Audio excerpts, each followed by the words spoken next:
Selamat malam, kita berjumpa lagi di Sportcast Nusantara TV bersama teman saya, jurnalis senior, Bung Roni bagaimana? Siap, malam, Boy. Selamat malam. Nah, tamu kita, sudah lama kita nggak ketemu, Bung Roni. Ini yang kita tunggu-tunggu kan? Akhirnya kita hadirkan. Iya. Wah, ini kalau saya sebutkan title ini banyak sekali. Banyak. Tapi udahlah, kita bilang aja manajer tim U17. Betul, itu lebih sedap. Manajer tim U20. Iya. Waduh, U23, U17, iya, U20 Bukan sebelumnya Bang dari U16 dulu kan? Dulu kan? Oh iya, U16 juga. Iya, hampir 2 tahun ngawal yang ini, yang U17 ke Piala Dunia. Kita perkenalkan Bang Jaki. Saya lebih enaknya manggil Bang Jaki. Iya, Bang Zaki. Ada Bung Ropan, ada Bang Jaki. Iya. Komplit malam hari ini kita membicara jujur saja berangkat dari jumpa pers Pak Marji kemarin. Ya. Penekanannya kok bukan hanya soal timnas senior atau roadmap lah, mungkin disinggung gitu. Tapi U17 dan U20. Jadi malam hari ini kita kulik sedikit nih Bung Ropan. Iya. Orang yang tepat. Orang yang akan bicara. Orang yang baru pulang dari Qatar, Iya. ya kan, dengan segala mau babak belur kayak, ada juga senangnya juga, Ada kan? sejarah juga yang Ada bawa sejarah pulang. juga. Pride yang kita bawa. Itu Banyak. dia. Kita Terus. langsung U17 saja Bung Ropan. Iya dong. Ini dia nih. Baik, Bang Boy, Bung Ropan. Siap. Jadi tim ini memang dibentuk hampir 2 tahun yang lalu. Oh, iya. Persiapan mulai dari Piala AFF, U16, kemudian kualifikasi Piala Asia, dan masuk ke babak Piala Asianya. Ya. Sampai kemudian kita lolos ke round 2 di Piala Asia, yang otomatis masuk ke Piala Dunia. Ya, jadi tim ini memang dibentuk sudah hampir 2 tahun, dan di bawah kepemimpinan Coach Nova berserta perangkatnya, karena ada asisten coach, kemudian ada khusus yang bagian fisik, Ya. kemudian kita juga dilengkapi dengan psikolog yang mendampingi. Sangat komplit sekali untuk ukuran timnas U17 kita ini. Wow. Jadi kan perjalanannya mengikuti juga. Ya. Juara 3 di AFF, kemudian kita masuk kualifikasi ke Ya. Piala Asia. Ya. Dari Piala Asia kita dapat mengalahkan Korea Selatan, menjadi juara grup, terus lanjut ke round 2-nya. Walaupun kemudian kita ketemu Korea Utara, kalah. Tapi paling tidak perjalanan panjang ini terbayarkan lunas dengan target yang diberikan oleh PSSI masuk ke Piala Dunia sudah kita tuntaskan kemarin. Ya, walaupun kita, mohon maaf, ini belum bisa masuk ke round 2 kemarin. Karena pertandingan lawan Zambia itu yang awal mungkin masih ada kegugupan anak-anak ya.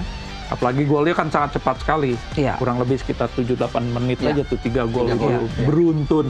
Hmm. Walaupun kita masih bisa mengimbangi permainan lawan Zambia. Tapi oke lah, ini menjadi pengalaman yang sangat berharga sekali, dan sudah selayaknya Coach Nova diberikan kepercayaan untuk melanjutkan ke program Timnas U20.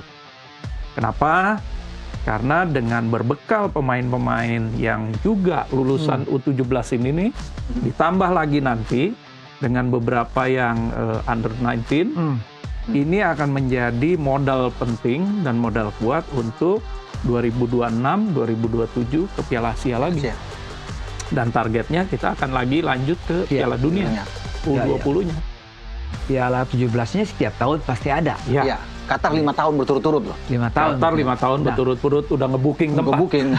Luar biasa ya. Bung Ropan kan lihat pertandingan.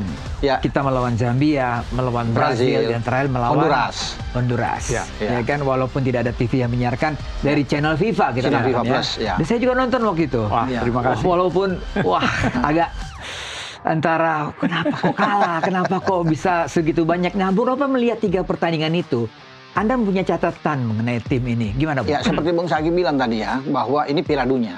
Tidak punya, levelnya berbeda dengan Piala Asia. Iya. Namanya kita anak-anak ini masih muda.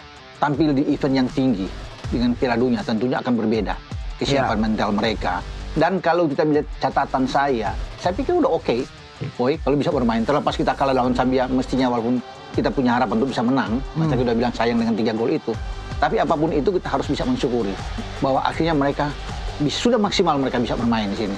Lawan Brasil pun, kan kita bukan jadi harus 8-0, Lumbung gol, ya. 9-0 main. Ya. Dan pelatih Brasil akui juga bahwa sulit mereka untuk melawan Indonesia. Itu dilakukan oleh pemain. Terlepas mereka bisa mencetak 4 gol, tapi mereka merasakan ada kesulitan melawan tim kita. Ya. Dan terakhir kita bisa menang melawan Honduras kan itu catatan yang paling bagus. Tidak pernah tim nasional U17 event kita menjadi tuan rumah 2 tahun sebelumnya untuk bisa mendapatkan 3 poin menang, kecuali ada hasil imbang. Betul. Tapi sekarang dengan kita bisa menang, kita tidak jadi juru kunci, itu udah luar biasa untuk menempati posisi ketiga di grup. Dan 3 poin ini kan bersejarah buat kita.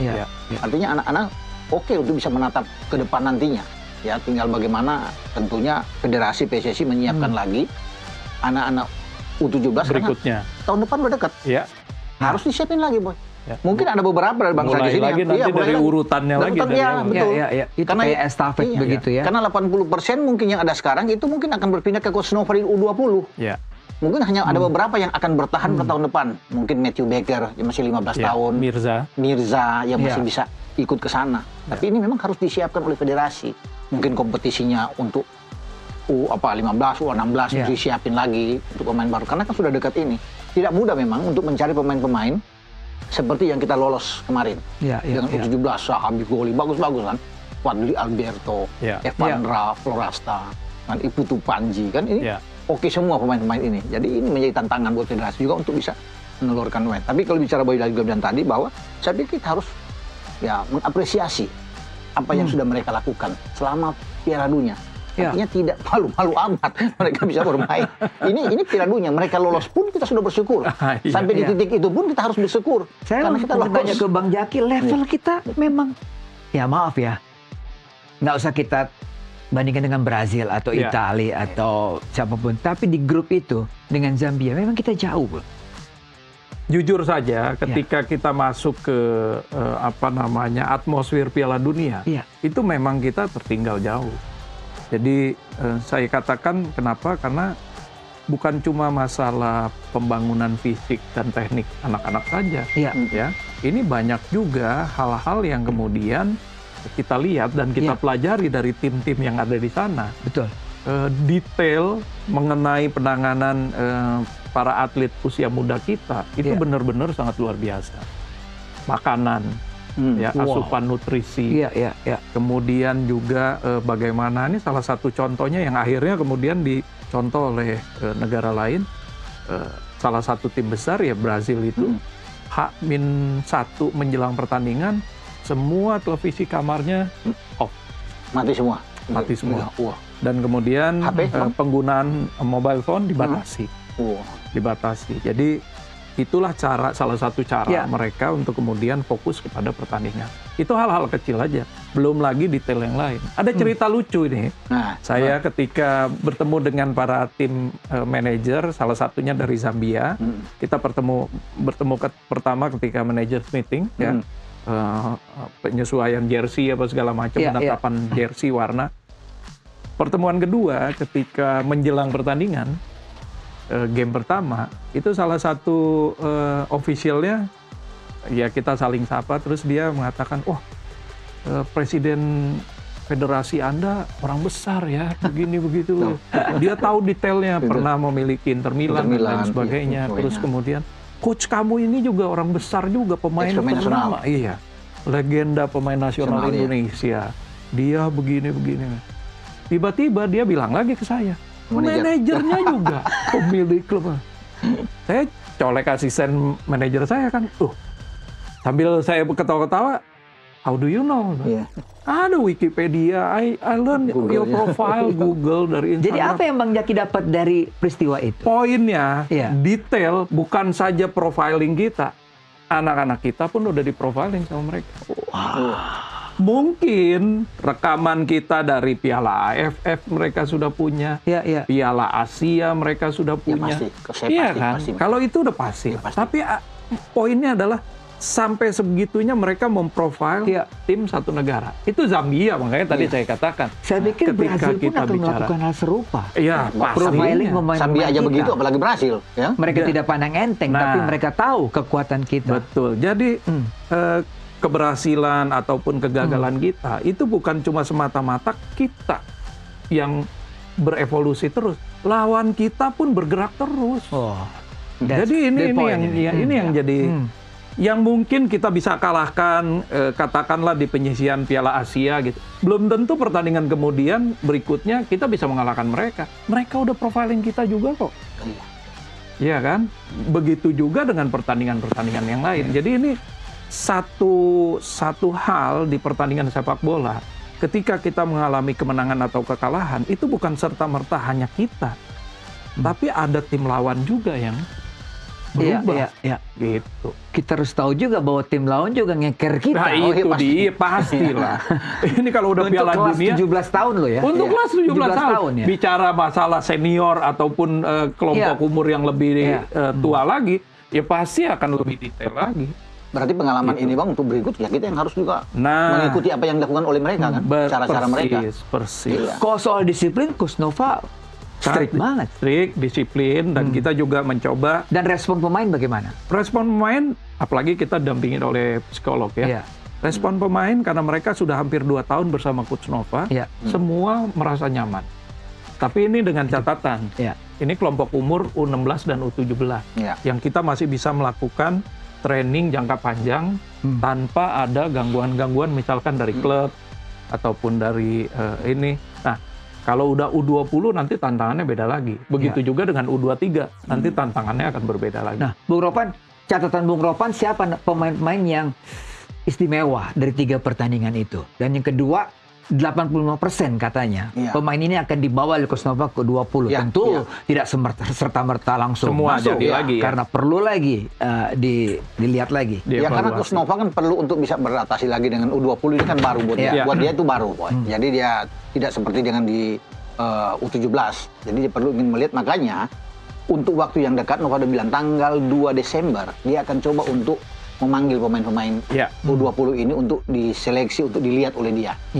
Mungkin sebagian besar adalah pemain-pemain yang ada di U17 kemarin, yang perlu tinggal ditambah dengan beberapa pemain tentunya akan makan. Perlu untuk ke depan, karena hanya 6 bulan ke depan itu Nova sudah punya tugas yang berat untuk bisa membuat tim ini di Piala AFF. Piala AFF terlebih dahulu di bulan Juni itu kan. Nah, cycle baru lagi buat dia. Nah, kalau Om Boy bilang siapa ya pemain-pemain yang oke sepanjang itu, saya pikir rata-rata oke, tapi kalau ada beberapa pemain yang menonjol, Evandra Florasta, saya senang dengan cara dia. Ketika dapat penalti, dia tidak gugup, tidak panik, dan lihatlah tendangan penalti dia, itu berkelas, tenang dan bisa mengecoh lawan hanya dengan satu langkah, seperti pemain-pemain Eropa aja, berlari dengan baik, ya kan? Mirsa bermain bagus, Zahabi Goli oke, Fadli Alberto itu pencetak gol ke gawang Honduras yang golnya dahsyat itu, bagus. Putu Panji dengan gaya kepemimpinannya di belakang, ya kan? Jadi saya pikir ini oke kalau bicara dengan pemain-pemain yang ada saat ini. Cuma PR-nya, nanti siapa pemain yang nanti akan sama seperti dia? Belum tentu juga kan kita akan bisa cepat mengganti Evandra Florasta. Ada nggak seperti Evandra? Seperti Fadli, misalnya kan? Putu Panji. Nah itu kan menjadi PR buat kita. Tapi biarlah PSSI akan berpikir itu untuk bisa menemukan nanti di tahun depan. Yang pasti perjalanan dari U16 ke U17 yang Piala Dunia ini kan sangat panjang. Mulai dari seleksi dulu, ya dari yang di Solo, Jogja, kemudian di lapangan ABC, ya dari sekian puluh menjadi hanya sekitar 30. Bang Jawi, kita stop dulu. Bung Ropan, kita break dulu. Keasikan nih ngomong U17. Kita kembali setelah pariwara berikut ini. Tetaplah di Sportcast Nusantara TV.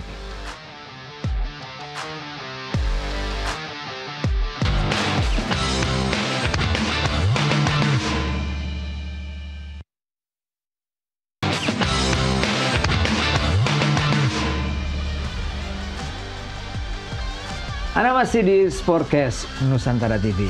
Bang Jaki, U17 naik ke U20. Coach Nova naik juga ke U20. Kalau gitu pelatih U17.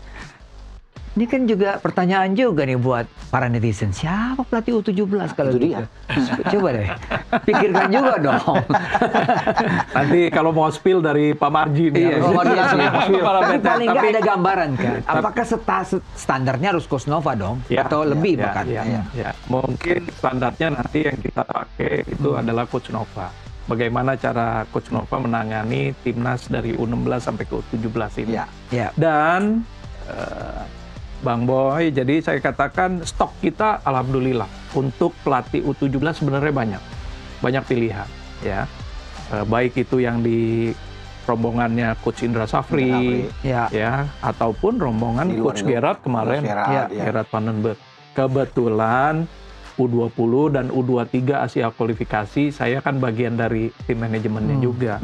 Jadi kita tahu, dan ini merupakan jalan panjang program reformasi sepak bola kita yang dari awal Pak Erik sudah canangkan gitu. Ada regenerasi kepelatihan, kemudian ada regenerasi pemain juga. Nah inilah langkah-langkah yang memang nanti akan diambil oleh federasi. Kembali lagi masalah calon pelatihnya, saya pikir yang sekarang ada ini nama-nama yang beredar ini ya dari asisten-asisten pelatih kelompok umur itu sudah mumpuni semua kok, sudah punya kapabilitas yang sama dengan Nova dan mudah-mudahan kita berharap hasilnya juga sama. Tapi tantangannya stok pemain tadi. Stok pemainnya apakah sama dengan generasi yang sekarang ini yang lolos ke Piala Dunia? Tapi bagaimanapun mudah-mudahan dengan masih adanya yang tersisa di tim sekarang, ada Matthew Baker, ada Mirza, ada kiper kita yang baru, Mike Rajasa ya. Ya, kemudian juga ada beberapa kemarin yang sempat diajak ikut training camp yang memang masih berumur 15 tahun. Nah, inilah yang nanti menjadi mudah-mudahan menjadi calon-calon tulang punggung timnas kita di U17 berikutnya. Kalau Bung Nova ngelihat siapa yang cocok untuk U17? Kan kenal tuh sama asistennya Coach IS. Bang Zaki kan tadi sudah bilang kan, sudah ada spill sedikit kodenya itu ya, ada rombongannya di Coach IS itu, gerbongnya itu bisa, atau di Gerald Vandenberg. Kalau bicara nama-nama ya, saya pikir ada Kurniawan misalnya kan, Eko Purjianto, Zulkifli, itu kan yang ada sekarang ikut di Bima Sakti juga. Kan itu kan yang level-level dengan Nova kan, yang bisa kita lihat ya mungkin saja tergantung dari PSSI aja yang akan melihat. Pak Marji bilang kan dia akan pilih, akan diselektif dengan benar. Tapi saya pikir nama-nama itu diantaranya yang bisa untuk masuk di U17 ya kan, dan Bima juga kan sudah punya pengalaman juga kan sebelumnya kan menangani tim ini. Jadi siapapun yang terpilih ya semoga kita berharap yang terbaik yang dipilih oleh PSSI untuk menangani anak-anak kita. Karena ya kembali lagi tantangannya yang tadi itu stok pemain itu. Kita perlu harus 23 pemain lagi. Dan tahun depan. Coach Nova juga punya tantangan berikutnya karena di kelompok umur ini, mohon maaf, ini nutrisi ini sangat penting sekali di usia pertumbuhan dan perkembangan mereka secara fisik ya. Maka dari itu pelajaran penting bagi anak-anak timnas kemarin yang U17 ini, bagaimana mereka menjaga asupan nutrisinya, bagaimana menjaga disiplin, rutinitas latihannya, istirahatnya, kemudian jam mereka harus belajar. Nah ini menjadi tantangan berikutnya bagi yang rombongannya yang naik ke U20 nanti. Jadi banyak yang akhirnya kita juga kenapa ada psikolog, kita mengajak mereka untuk lihat loh, ini loh kalau mau jadi pemain dunia, ini yang harus kalian ambil jalan. Disiplin ini emang menjadi kunci buat mereka. Bang Jaki, ada satu statement dari Coach Nova ketika jumpa pers bahwa dia ingin mengantar para pemain U17 ini sampai ke tim senior. Karena dia melihat sebegitu banyak pemain yang muda tapi nggak sampai ke tim senior. Itu tantangan kita berikutnya. Nah, permasalahannya apa yang dari sudut mata? Karena Coach Nova tidak menjelaskan di sini. Kalau dari U17 tadi saya katakan, ini belum terlalu, kita masih bahan yang baru sekali. Kalau kita katakan dari level bahan, ini masih bahan baru. Kita bisa pahat sedemikian rupa mengikuti program kita. Mulai masuk ke U20, mulailah mereka masuk ke klub-klub profesional juga nih. Karena kan ada EPA 18, EPA 20. Apalagi nanti tantangan berikutnya U20 ke U23. Nah, ini yang banyak layu tak berkembang. Failnya di sini. Failnya di situ. Ketika mereka berhadapan langsung dengan situasi dunia profesional yang mewajibkan mereka sudah beranjak dewasa dengan seluruh kemampuan yang harus lebih ekstra lagi agar mereka bisa bermain di klub-klub besar dan juga menjadi di posisi-posisi yang vital. Kalau gitu Coach Nova tahu resepnya. Apa kelebihan Coach Nova? Apa resep Coach Nova supaya bisa mengangkat atau ditunjuk sebagai pelatih U20? Yang paling penting dari Coach Nova adalah bagaimana dia bisa memberikan bimbingan kepada anak-anak ini, Dan yang saklek itu adalah disiplin. Mereka walaupun di rumah itu harus laporan ke Coach Nova. Apa aja yang mereka lakukan selama 1 hari ini. besok apa rutinitas mereka. Ya. Bahkan kita itu punya masukan kemarin ke federasi, bagaimana kalau anak-anak ini kita kasih subsidi untuk mereka masuk ke gym, menjadi member di gym di kotanya masing-masing gitu ya, dengan peralatan kan berbeda-beda. Kalau yang tinggal di kota besar pasti punya gym-gym besar, tapi kalau yang tinggal di kota-kota kecil, ya kita sesuaikan dengan porsi latihan mereka. Nah ini hal-hal sebetulnya detail kecil, tapi mendukung perkembangan mereka. Banyak sekali kita fail ya. Contohnya rombongannya Evan Dimas kemarin, yang tersisa cuma berapa? Iya kan? Terus kemudian rombongan berikutnya. Itu failnya di antara 20 dan 23. Karena mereka akan menemukan persaingan yang sangat-sangat ketat sekali, terutama di level klub profesional, di posisi tahun-tahun pada saat umur mereka 20 ke 23 itu. Jadi Coach Nova mempersiapkan mental dan disiplin untuk sampai pada ujungnya nanti. Karena kalau kita tidak punya, tidak memberikan dan menanamkan kepada mereka mental yang kuat dan disiplin yang kuat, itu akan hilang lagi, Dan kita akan kesulitan lagi menemukan pemain-pemain senior yang berasal dari bibit di bawah. Bung Ropan, target Coach Nova adalah U20 Piala Asia ya? Iya. Tahun depan 2026 ada kualifikasi Piala Asia. Dan juga Piala Dunia U20. Iya, nantinya kalau dari situ Piala Asia 2027 baru ke Piala Dunia. Piala Dunia 2027 kan? Ke sana tuh.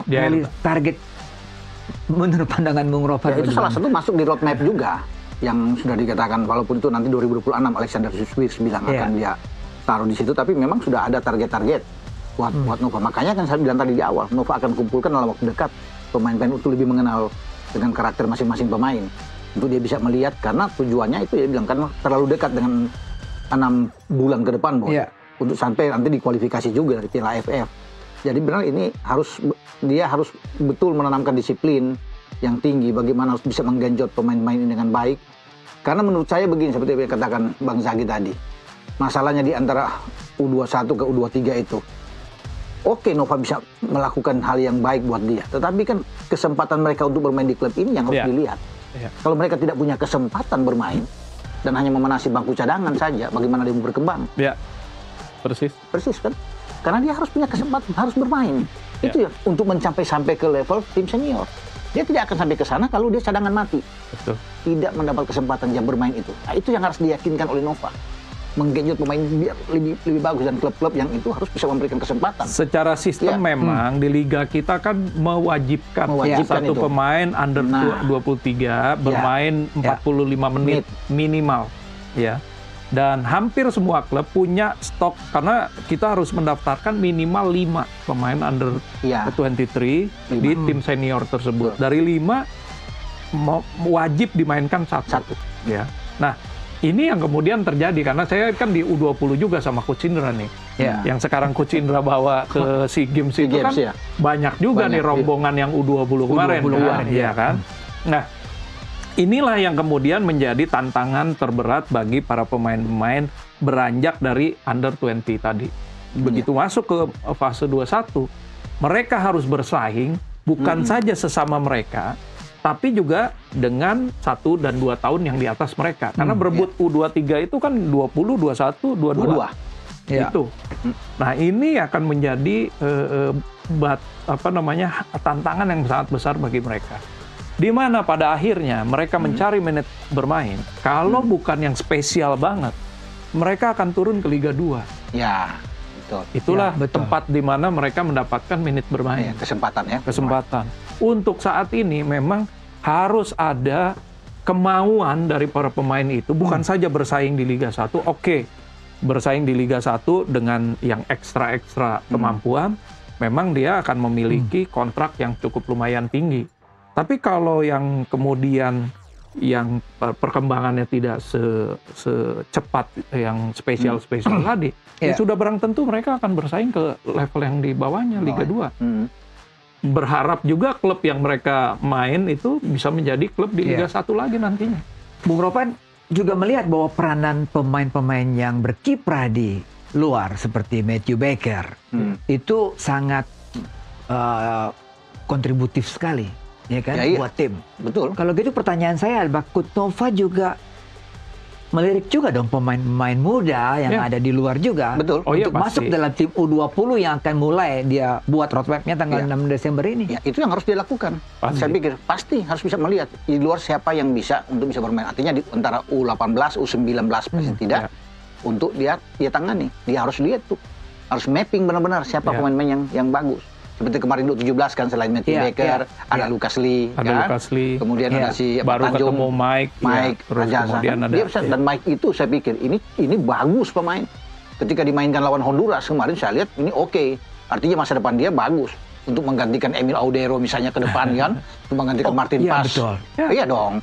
Dia oke. Apalagi masih muda. Ini Boy. netizen jatuh cinta nih sama Iya, kipernya naik Bang Rajasa. Bang nih. Iya, good looking. Iya. Tapi permainan begini, bagus. kita juga mesti nanti melihat kembali regulasi di klub di Liga 1 karena pada saat ini posisi-posisi vital ya, tulang punggung Diambil klub luar. itu goalkeeper, defender, Ya. midfielder, striker itu semua memang kebanyakan Dari asing. asing luar. Nah ini challenge juga, terutama buat posisi goalkeeper nih. Goalkeeper kita klub ya memang di Liga 1 semua kan pragmatis juga.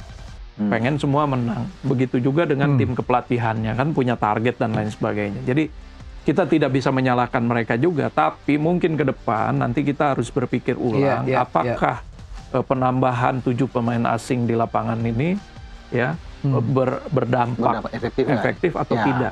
Karena ini yang terjadi dengan Italia loh. Di timnas seniornya sekarang, Oh ya. yang terjadi dengan Italia, ya. Pemain Jadi mudanya kan sulit. dia harus, Pemain mudanya sulit. pemain mudanya sulit. Bahkan sekarang pemain timnas Italia, kecuali yang dari Inter Milan sama beberapa yang dari klub besar, selebihnya dari yang klub mediocre semua. Iya. Striker dari klub mediocre, ya, midfielder. Tapi ya ini yang kemudian jadi pertanyaan juga. Begitu juga Inggris. Beruntung aja Inggris punya ekstra pemain-pemain yang plus-plus gitu, bukan cuma sekedar A+, tapi A++. Nah ini yang kemudian juga harus kita pertimbangkan di masa depan. Apakah kita bisa terus dengan 7 pemain asing dari 11 starting 11 pertama, atau kita kurangi menjadi 6 lagi, tapi jumlah pemain asingnya tetap misalnya mau 11, mau 12 nggak apa-apa, tapi yang main hanya 6. Kalau Bung Ropan? Ya. Gitu. Ya bisa juga. Opsinya? Formulasinya begitu. Atau lagi yang lebih, misalkan sedikit lebih ekstrim, striker dan goalkeeper harus pemain lokal. Itu Memaksa. kalau ekstrim itu. Kalau ekstrim. Kalau bisa diterima. Iya. Kita break boleh. lagi, Bang Jaka, Bung Ropan. Kita mau bahas U23 setelah pariwara berikut ini. Tetaplah bersama kami di Sport.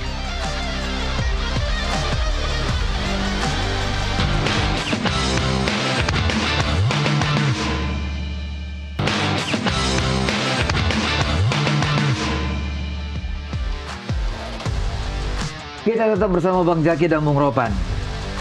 Sesuai tadi janji kita mau bahas U23. Oke. Karena minggu depan Coach IS bersama tim akan sudah berangkat. Berangkat. Iya. Nah ini menarik ini. Pertandingan, dua pertandingan dengan Mali itu menghibur Bang. Ya. Ya. Terlepas kita kalah dan kita seri. Tetapi seluruh penggemar sepak bola melihat sesuatu yang menjanjikan. Ya. Bagaimana Bang Jaki melihatnya? Begini, Coach Indra Safri kita tahu rekornya. Luar biasa sekali. Setelah puluhan tahun kita nggak pernah dapat emas SEA Games, baru kemarin kita dapat lagi. 32 tahun. Bang. 32 tahun ya. Baru 3-4 tahun yang lalu tuh Coach Indra Safri bisa mendapatkan emas SEA Games. Dan sekarang targetnya juga masuk final. Nah, targetnya masuk final ya, bukan medali perak ya. Bukan. Ini kan Ini diluruskan langsung sama Bang Zaki. Enggak lah. Masuk final. Final. Ya. kalau udah masuk final tanggung berarti. Iya, Tanggung. Dihajar. Habisnya. perhitungannya itu harus masuk final. Artinya Iya. dan kita bisa menerima Mali menjadi lawan tanding kita, Iya, itu iya. sangat luar biasa sekali. Syukur itu. Artinya Iya. Indonesia sekarang sudah mulai dilihat oleh dunia. Betul. Ya. Apalagi kemarin kita U17 juga masuk ke World Cup. World Cup. Bertanding dengan Brazil. Itu mata dunia kan semua, Iya. Indonesia sekarang udah ada di Piala Dunia, walaupun U17. Iya, iya, Dan kita ketemu betul. lawan Brazil hanya 4-0. Hmm. Ya. Kalau dugaan orang bisa di atas 5-0, tapi kan kita bisa di babak kedua lagi. Dan hanya satu gol, menyulitkan dan satu gol, iya. Itu lepas dari yang bikin golnya juga emang luar biasa sih. Value marketnya dia aja udah satu klub Indonesia tuh.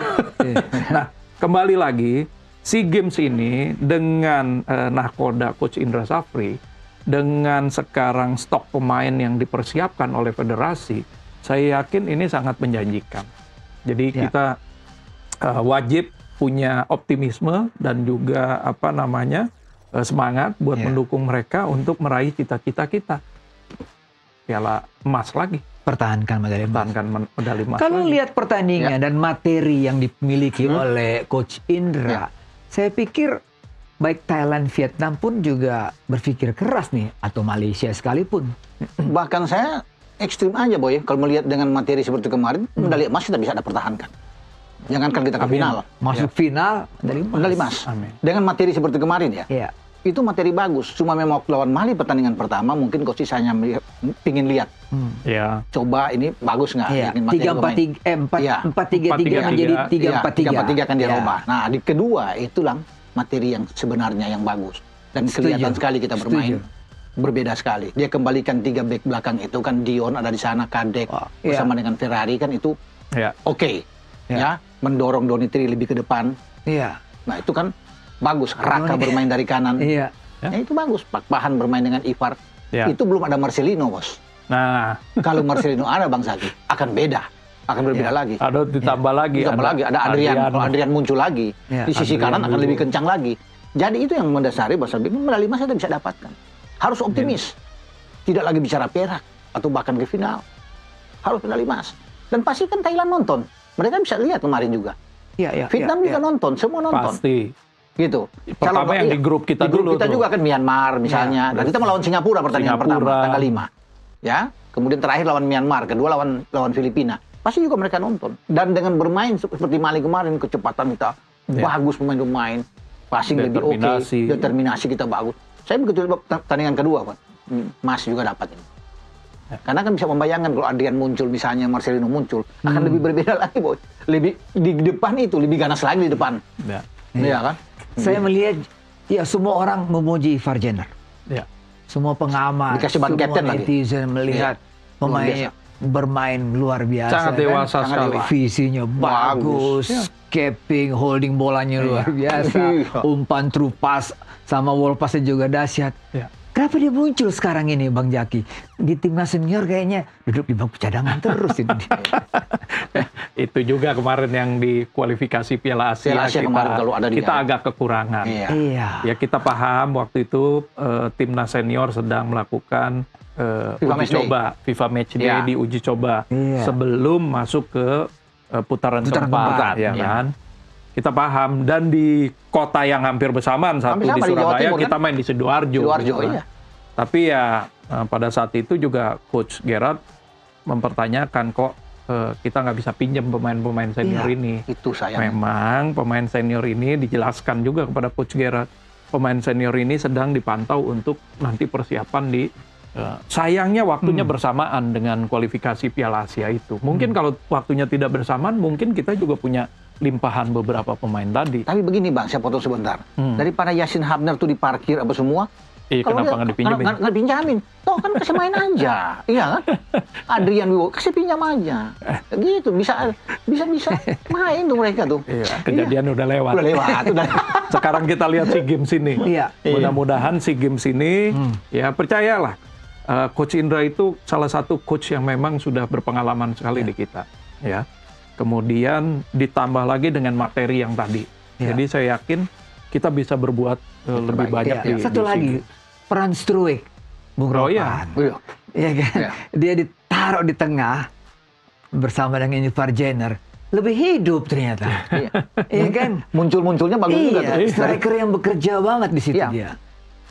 Di Piala Asia kualifikasi, Bang Jaki juga pegang tim itu, dia sangat menonjol. Rafael Struijk. Dan memang dia cocok bermain dari situ, dari segi flank lebih bagus kemarin dia bisa diberikan kesempatan. Kita sudah punya pemain nomor 9 seperti Mauro Silva. Ini akan jauh lebih bagus.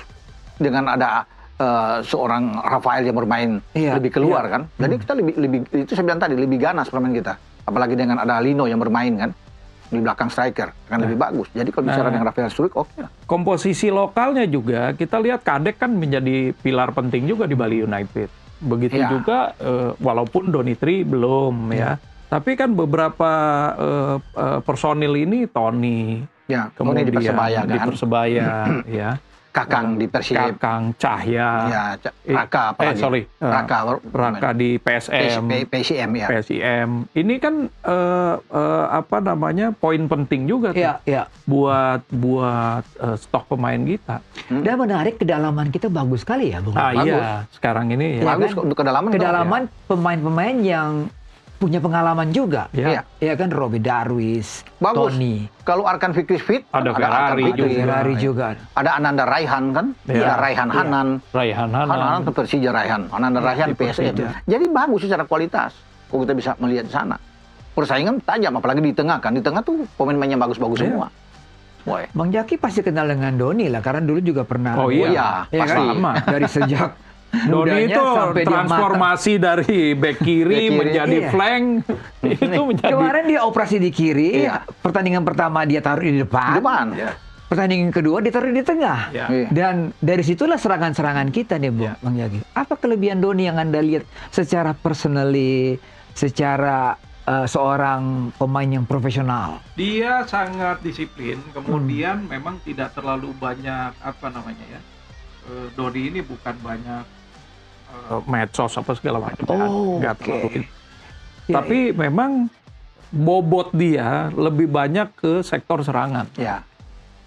Nalurinya memang naluri nyerangnya memang banget attackingnya dan dia sangat smooth sekali kalau udah main di dari tengah ke depan itu memang sangat smooth sekali. Jadi nggak salah juga Coach Indra menempatkan dia di flank kiri.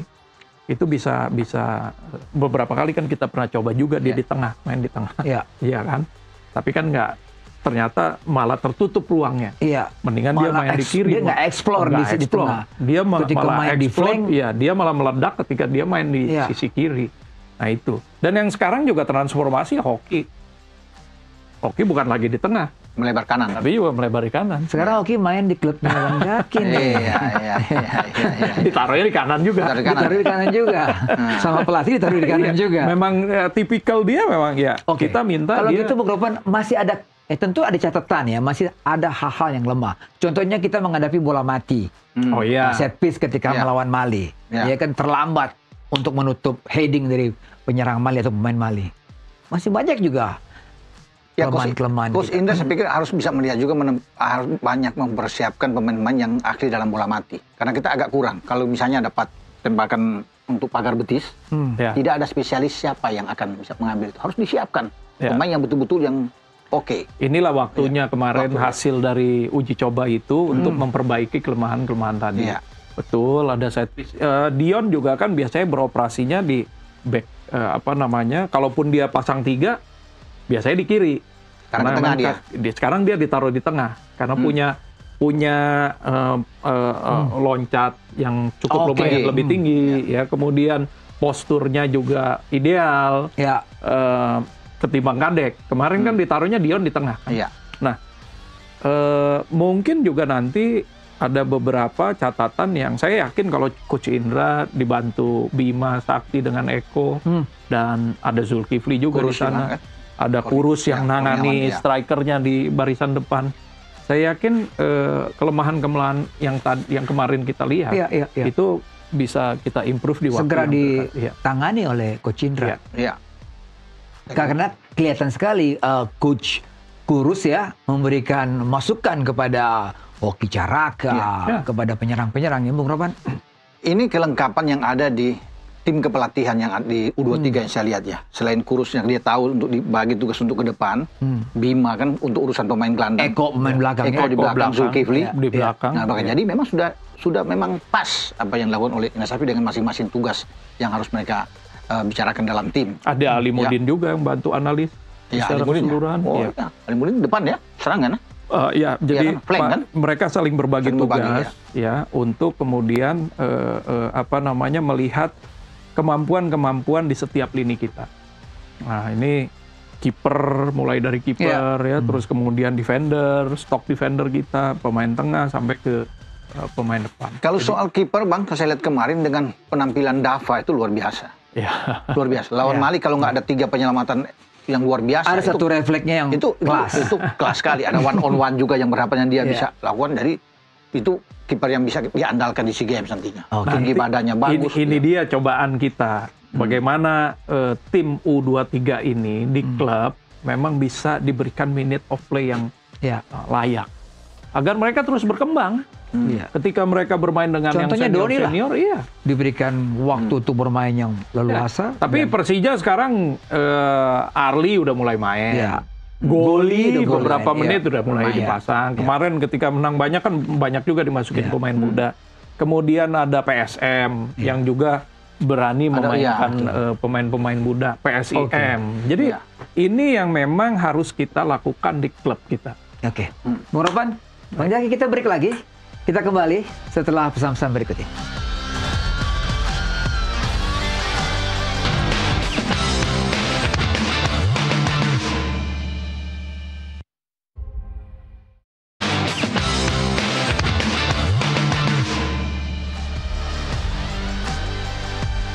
Masih bersama Bang Zaki dan juga Bung Ropan. Bung Ropan, kita lihat tayangan dulu sebentar nih. Apa yang mau ditampilkan redaksi? Ada catatan mungkin?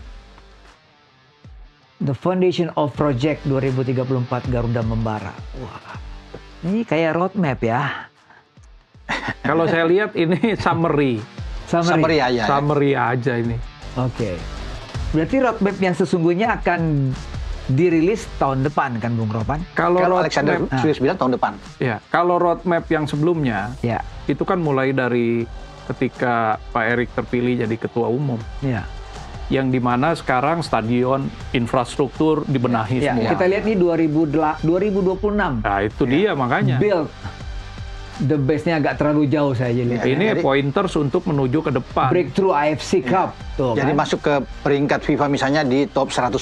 Itu 2026. 2028 ada komplit. Waduh. 2026 masuk 85. Peringkat tuh 85. Ini buat timnasnya.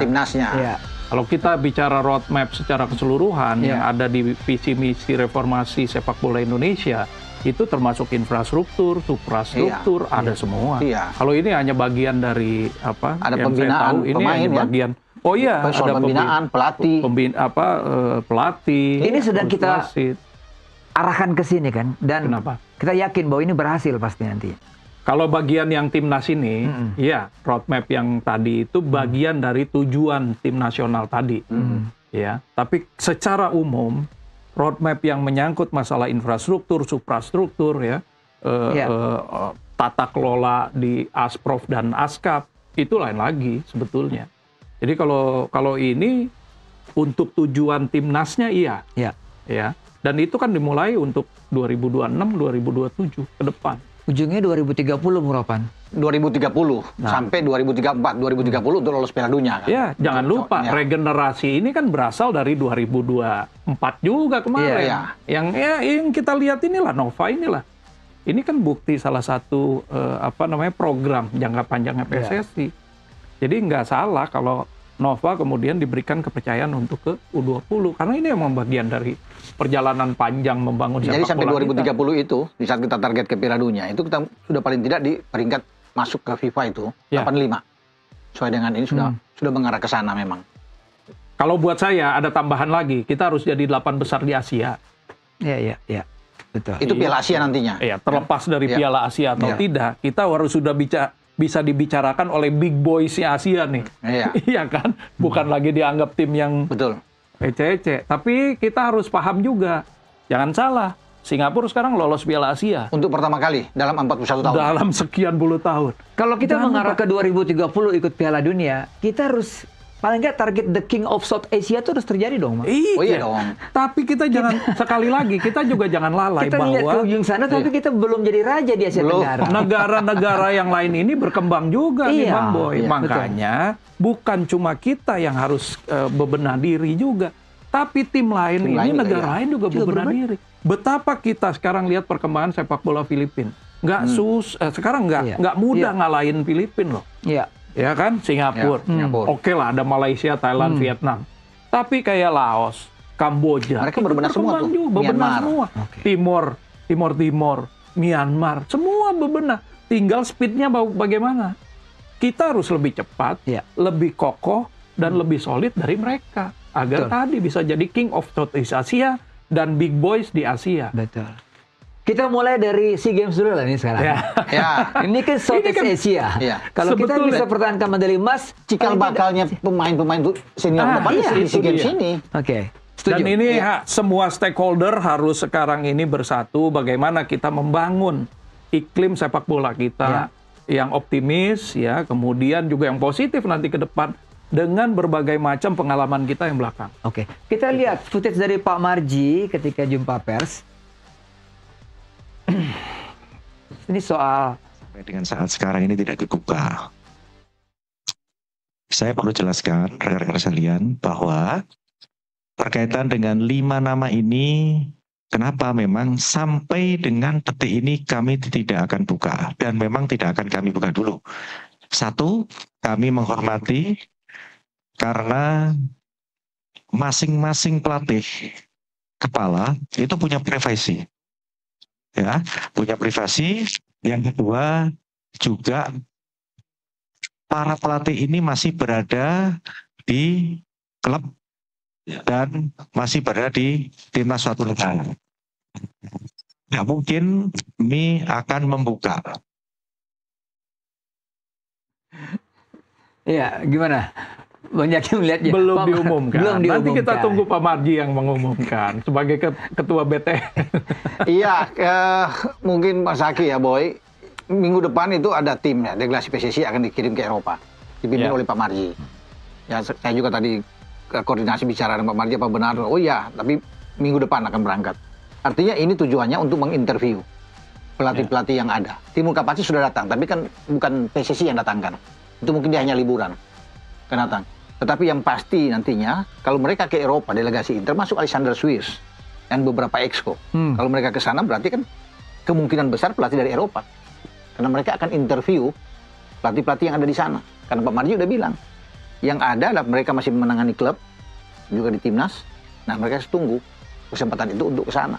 Kemungkinan besar, mungkin dari sana. Tapi banyak yang menginginkan ketika Timur datang, wah ini yang pas ini. Tapi kan Timur udah tidak ada job. Betul. Sedangkan tadi dibilang Bilang, yang 5 ini ada. masih Masih ada memegang itu dia. klub atau memegang negara. Dan minggu depan itu baru sudah dijanjikan. Seperti yang Sekjen bilang, Pak Yunus juga bilang kan. Minggu Ini depan rame nih, Pak. rame. Kita Iya. tunggu Kita saja tunggu tanggal saja. mainnya. Siapa ini? Yang Tapi pasti Eropa nih. Ya, yang pasti sekarang ini sangat ketat sekali seleksinya, Ya. karena ini akan menjalankan program jangka panjang tadi, Ya, ya. yang program jangka panjang yang mulai di masa kepemimpinannya Alexander Wiss tadi, Yes. ya. Jadi kalau roadmap-nya ya, setahu saya dari awal kepemimpinan Pak Erik itu memang sudah ada yang tebalnya. Buktinya Bukan sekarang bukan yang 3 itu, Bang, ya? bukan yang 3 lembar Iya. ini, yang 3 lembar ini ya mungkin ini Summary.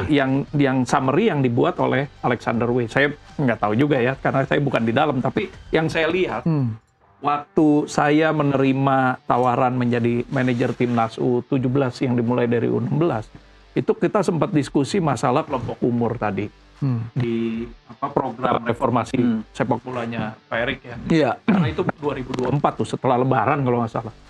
Kita bicara masalah kelompok umur, kemudian sepak bola wanita, bagaimana klub bisa menjalankan tidak sepak bola wanita. Kita bilang mungkin 2027 Ketum, ya. Kenapa? Karena sekarang aja dengan U16, 18 dan 20 klub udah sedikit kewalahan mengelola itu.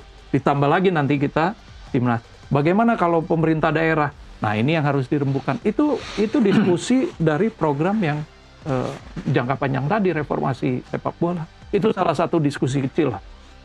Kemudian yang U16 sekarang nih Ya. yang ditawarkan. Ini panjang nih, nanti sampai ke Piala Dunia U17 kalau masuk, Iya. kata Pak Erik. Tapi target kita sebenarnya U17 ini masuknya di tahun 2026 bukan yang 2025. Tapi ya kita udah bisa masuk 2025, alhamdulillah. Jadi setelah 2025 ini, 2026 harus bisa masuk ke Piala Dunia. Karena kalian udah melalui udah melalui Piala Asia dan udah tahu paling tidak jalannya. Setelah itu 2027, 2028 itu sudah menjadi kewajiban masuk ke round 2, round 3 di Piala Asia dan ke Piala Dunia untuk U17. Oh, ini untuk U17 iya, ya? jadi makanya tadi saya bilang, kalau yang ribut-ribut roadmap tipis cuma 3 lembar yang mana kemana? Karena yang saya tahu roadmap yang panjang itu.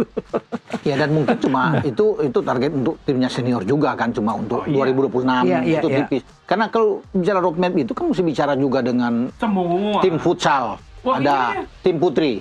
Ya, kompetisi itu harus ada semua, harus kelengkapannya, itu banyak infrastruktur yang ada. Saya dipaparkan kok waktu tahun lalu itu setelah Lebaran yang pertemuan pertama, ini tim putri bagaimana ya? Iya. Kalau begini gimana? Saya bilang begini bisa, tapi jangan berharap 2025, 2026 saya bilang. Karena klub agak kewalahan kalau untuk menangani tim putri. Kalau mau klub 2027, biarkan kita membenahi dulu nih U16, U18, U20. Ya. Bagaimana dengan kelompok umur 8, 10, 12? Saya bilang Askap sama Asprof, Askot itu diberdayakan. Biarkan mereka bikin kompetisi masing-masing. Ya. Bagaimana kita mengajak mereka memberdayakan kelompok umur di bawah. Nah itu diskusi, salah satu diskusi waktu itu. Karena saya lihat ini agak berat nih menjalankan ini, saya bilang. Kalau yang untuk sepak bola wanita ya, kalau sepak bola yang laki-laki ini boys itu udah oke. Sekarang pun kita di daerah-daerah kelompok umur 8, 10, 12 ini udah mulai termasuk besok. Bang Zaki masih terkait tentang soal figur pelatih. Bang Zaki ada di sepak bola ini sudah bertahun-tahun menangani tim nasional U17, U15. Figur pelatih yang cocok buat kita untuk tim nasional senior ya. Belajar dari saya nggak katakan ini fail, tapi ya yang pengalaman kemarin. Iya. Apa yang Bang Zaki lihat dari seorang figur pelatih ini? Harus pertama tentu saja saya yakin udah ada kriteria-kriteria yang sudah ditetapkan. Ya, sekarang kita punya dirtek namanya Alex W. Ini yang nanti akan membuat kriteria. Dia juga belajar dari pengalaman kemarin, melihat bagaimana tantangan memanage pemain-pemain Indonesia baik dari Sabang sampai Merauke. Ini aja culture-nya beda. Apa kemudian juga fasilitas di daerah juga berbeda, klub juga berbeda ya. Kemudian juga kita punya pemain-pemain yang diaspora, yang besar dan berkarir di luar. Ini juga kan culture-nya beda. Belum tentu juga yang di Belanda sama yang di Italia juga sama. Ini pasti. Nah, tantangan-tantangan ini tentunya harus mencari, salah satu mungkin karakter yang dicari adalah bagaimana pelatih bisa beradaptasi dengan tantangan perbedaan-perbedaan tadi. Menyatukan visi misinya, kemudian juga menjalankan, mengimplementasikan program-program. Iya. Dan harus dibangun komunikasi yang baik sekali. Komunikasi. Itu yang penting, komunikasi itu. Ya. Komunikasi yang kemudian, ini kan pasti ada beda. Kalau pemain-pemain kita semua biasanya nurut aja dengan pelatih. Tanpa ada diskusi, tanpa ada apa. Tapi kalau yang dari luar, terbiasa melakukan diskusi. Lakukan diskusi, bukan argumen. Bukan beradu argumen artinya. Tapi mereka punya view sendiri setiap ya kita contoh di klub aja. Klub ada pelatih-pelatih yang memang terbuka dengan pemainnya. Oke, besok kita akan melawan tim ini. Kira-kira masukan yuk seperti apa? Pemain di sana diajak untuk berdialog, berdiskus. Oke. Gitu. Waktu sudah habis ini Bung Ropan. Kita bisa tambah lagi 1 jam. Tapi paling nggak kita dapat clue tadi ya, bahwa komunikasi. Dibuka ruang diskusi antara pemain dengan pelatih itu. Yang kita harapkan ada nanti di figur pelatih yang akan diumumkan oleh bukan cuma dengan pelatih, dengan federasi, dengan supporter, federasi semua. Paling nggak dari tim lah ya, dengan para pemain dan dengan asisten. Terima kasih Bang Zaki, terima kasih Bung Ropan. Sama-sama. Semoga ini bermanfaat dan kita menunggu dan kita juga doakan. U23 kita minggu depan kita SEA Games kita. Emas ya. Masuk final dan emas. Amin. Sampai jumpa di Sportcast minggu depan.